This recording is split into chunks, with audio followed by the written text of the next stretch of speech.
So in the world of gastroesophageal cancer, there were two major press releases just last week, both last week.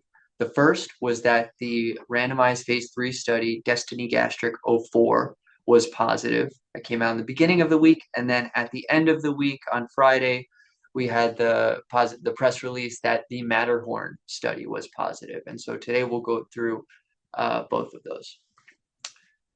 So DESTINY-Gastric04 is a global randomized phase 3 study that was comparing trastuzumab deruxtecan compared to ramucirumab and paclitaxel in the second-line setting. Trastuzumab deruxtecan is a HER2 targeting antibody drug conjugate that is approved in certain situations in gastroesophageal cancer, as well as in breast cancer and other HER2 expressing cancers. Just by way of background, to discuss a little bit about the context in which DESTINY-Gastric04 was designed. So first, DESTINY-Gastric01, the first trial in gastric cancer evaluating T-DXd, or trastuzumab deruxtecan, was a randomized phase 2 study evaluating patients in the third-line or later setting in Japan and South Korea. So this was exclusively among Asian patients, and they were randomized to T-DXd or investigator's choice chemotherapy, so the majority of which received irinotecan or taxane-based regimens.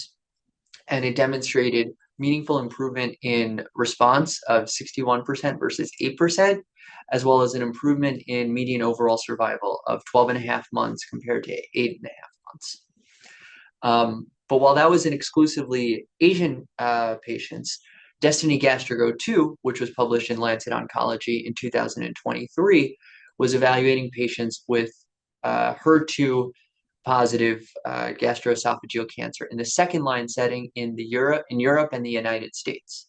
And this was a single-arm phase 2 study, so all patients received trastuzumab deruxtecan and led to a response rate of 38% and a median progression-free survival of about 5.5 months and overall survival of 8 months. So while in Asia, T-DXd is approved in the third line or later, in Europe and the United States, based on DESTINY-Gastric02, it has made its way into the NCCN guidelines and does have FDA approval for its use in the second-line setting. So a lot of us in practice, in patients who progress on trastuzumab-based therapy in the frontline setting, following that, patients often get biopsies because, of course, one of the known resistance mechanisms is loss of HER2 expression.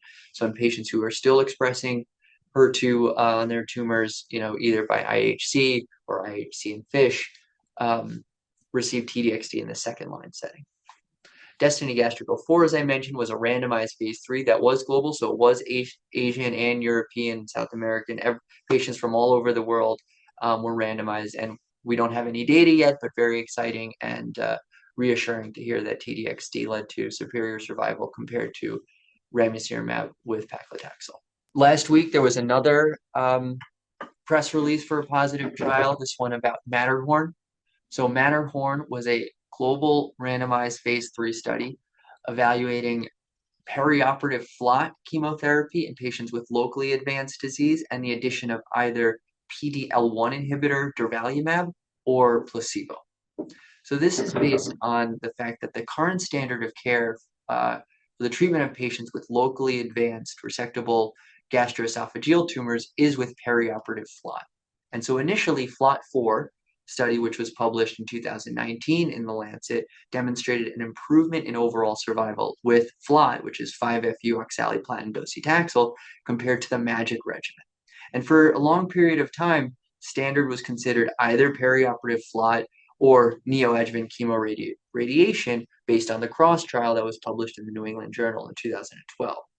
But recently presented at ASCO last year, and then just published the New England Journal a couple of months ago in January, the ESOPEX study randomized patients with locally advanced resectable tumors to receive either perioperative FLOT or neoadjuvant chemoradiation based on the CROSS trial.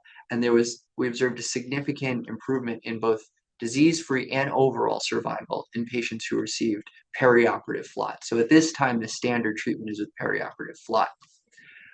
However, MATTERHORN randomized patients to receive either standard of care perioperative FLOT or the addition of durvalumab. And so we give patients FLOT 2 months before, 4 cycles, followed by surgery, followed by a plan for 4 cycles for 2 months adjuvantly. Patients received durvalumab in conjunction with FLOT, and then so 2 cycles for 2 months before surgery, 2 months after, and then durvalumab as monotherapy for an additional 10 4-week cycles. So to round out a year of adjuvant therapy. The press release told us that there was an improvement in the event-free survival in the durvalumab arm as compared to the placebo arm. So very exciting, and we eagerly await the presentation of this data.